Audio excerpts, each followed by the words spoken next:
Привет! В прошлом году я летала в Лос-Анджелес и сняла там видео про студию NLCS.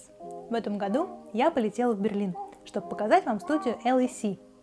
Я покажу вам все то, что я увидела сама, ну и немножко дождливого холодного Берлина.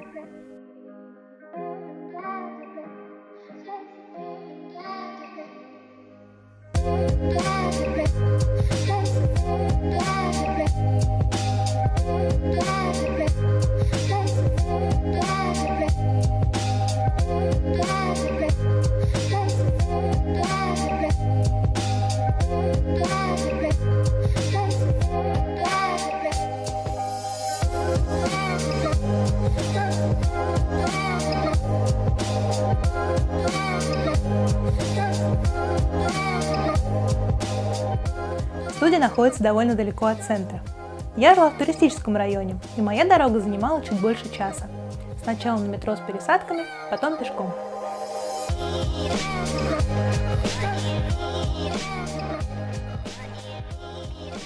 Район, в котором находится студия, Адлерсхоф, еще называется город науки, технологий и медиа.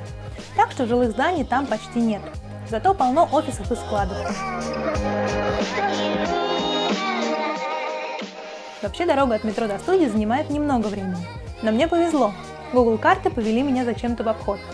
За те 20 минут, что я шла, я познала все прелести берлинской мартовской погоды. И холод, и дождь, и ветер. Я бы расстраивалась этому куда больше, если бы не то место, которое я нашла. Если подходить к студии с неправильной стороны, то можно увидеть столовую. Место, где игроки, комментаторы и сотрудники студии перекусывают в свободное время. Столовую от улицы отделяет только стеклянная стена. В принципе, можно подойти к ней и разглядывать всех, как рыбок в аквариуме. В метрах в 50 стоят охранники, так что я не рискнула. Вообще, студия с улицы выглядит как гигантская металлическая коробка. Конечно же, все самое интересное внутри. В отличие от студии в теплом Лос-Анджелесе, на входе в берлинскую студию есть гардероб. Здесь сдаем куртку и показываем билет. В обмен получаем браслетик, ланьярд и плакат.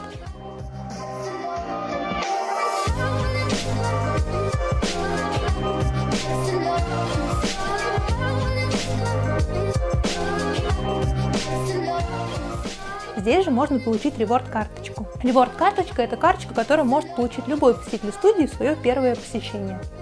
На карточке место для 6 печатей. Печати вы просто получаете каждый раз, когда приходите на студию. Соберете 3 печати – получите награду. Соберете 6 – получите награду и карточку рангом выше. Чем выше ваш ранг, тем выше и награда. Сначала вы можете получить, например, мешок со стресс-боллами, а потом экскурсию на бэкстейдж, встречу с любимой командой и даже бесплатное посещение всех турниров в Берлине до конца года. Попадаем в общее помещение. Здесь есть магазин мерча, место, где продают еду, и статуя барона.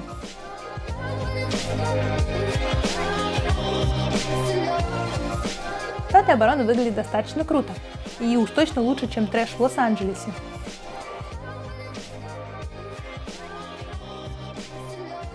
Рядом с ней находятся орудия из игры, сделанные из какого-то мягкого материала. Можно их свободно брать, играть с ними, драться, наверное, немножко и, конечно, фотографироваться.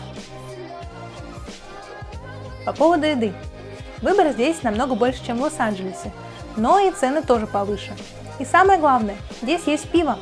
Берлинские фанаты были очень удивлены, когда я сказала, что в Лос-Анджелесе пиво не продают. Слева от входа находится магазин мерча. И здесь достаточно большой выбор всяких крутых штук, но почему-то нет мерча команд. Зато полно всяких мелочей и забавные кигуруми. Еще здесь обитает пугливый краб. Я специально попросила, чтобы его включили, и я могла снять его в действии, но он, кажется, испугался, и поэтому все время норовил спрятаться в угол. Кстати, цены здесь такие же, как и в США. Ну, как такие же? Цифра одна и та же. Но в США это цена в долларах, в Берлине в евро. Так что здесь покупать немножко невыгодно. Также в этой зоне есть секретный проход для сотрудников и прессы, куда мне удалось попасть, и стена, на фоне которой все фотографируются. Например, на фоне этой стены я сфотографировалась с Шокс, а она даже похвалила мой аутфит.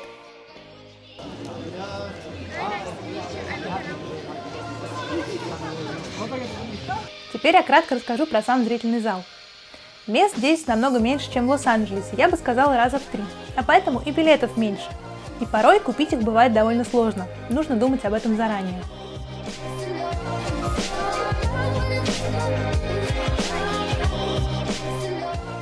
Справа от входа место комментаторов, и здесь они находятся просто невероятно близко, практически на расстоянии вытянутой руки. Слева – пресс-вол.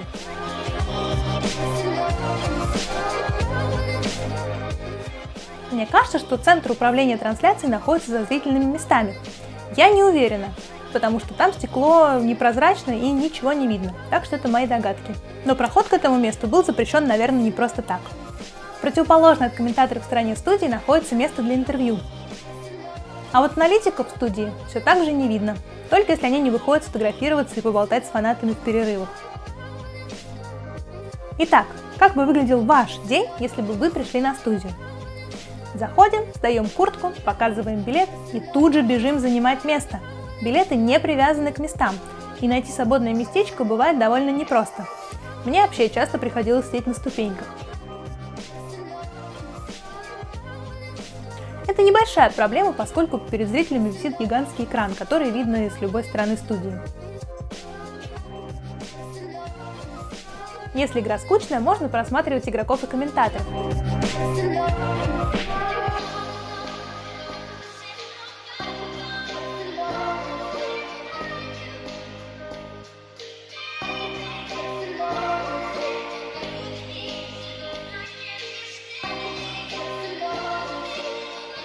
Можно даже подойти к сцене, главное на нее не вставать. Если интересно, то присоединиться к фанатам. Фанаты, которых здесь раза в 3 меньше, чем в Лос-Анджелесе, тем не менее намного здесь активнее.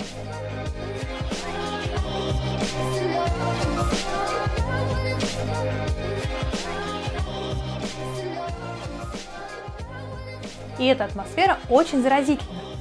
Я хотела к ним присоединиться, но не решила, за кого я буду болеть. После игры бежим к сцене и протягиваем руку.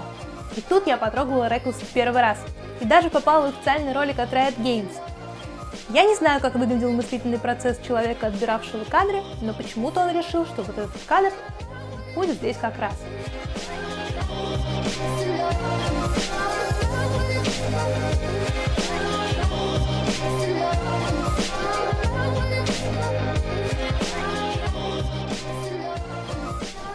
Дальше бежим вставать в очередь на фотографию с победившей командой.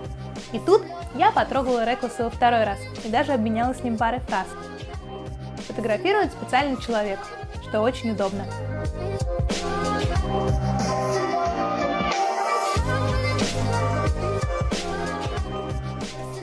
Пока я стояла в очереди, было очень забавно наблюдать за папой Капса, который пришел поболеть за своего сына. Он общался с игроками, со зрителями и фотографировался со всеми, это было очень мило.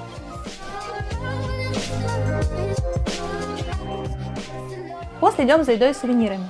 Попробовать местную еду мне не удалось. Как прессе, мне был дан доступ в столовую для игроков, комментаторов и сотрудников. И это был очень интересный опыт. Сидишь, жуешь свой бутерброд, а рядом свои бутерброды жуют люди, которых ты раньше видел только на экране. Очень круто. Снимать там, естественно, нельзя. Да и на бэкстейдж попасть очень сложно. Единственный вариант – собирать печати на реворд-карточке. И вообще, общее правило такое – снимать можно только то, что видит обычный зритель. Я чуть-чуть нарушила это правило и смогла немножко шире снять комнату, где обычно берут интервью. Это вот эта комната.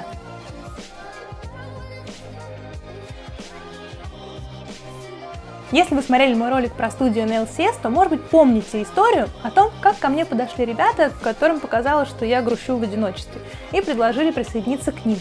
В Берлине произошло то же самое. Компания присоединяться не стала, но спросила ребят, что им нравится в LEC. Why you love LEC? I think it's just great that we can see the players in person, and yeah. And I love it because of the narrative and all the storytelling behind it, the memes, the duels between the greatest teams. I don't know, there's a spirit and a mood here you can't invent and you can't find anywhere else, I think. It's my first time actually, and I'm quite happy, not because my team lost both games. It's always exciting to see the players on stage, how they perform, and this is why I love also being here at the studio. because it's always something different seeing the games basically live. I mean, this is why also people go to a football stadium instead of just watching in front of the TV. В целом, посещение студии оставило кучу классных воспоминаний и впечатлений. Там было очень комфортно, ну и, конечно, очень грустно оттуда уезжать. Но я уже спланировала путешествие в город, в котором тоже есть студия Лиги Легенд. Какой? Это вам предстоит угадать, если вы хотите принять участие в розыгрыше чашки Тима, которую я купила в Берлине. Для этого вы должны оставить свою догадку в комментариях к посту с этим видео в моей группе ВКонтакте. Ссылку я прикреплю в описании. Ровно через неделю, случайным образом, среди тех, кто ответит правильно, я и разыграю эту чашку. На этом все. Спасибо за просмотр. Надеюсь, вам понравилось.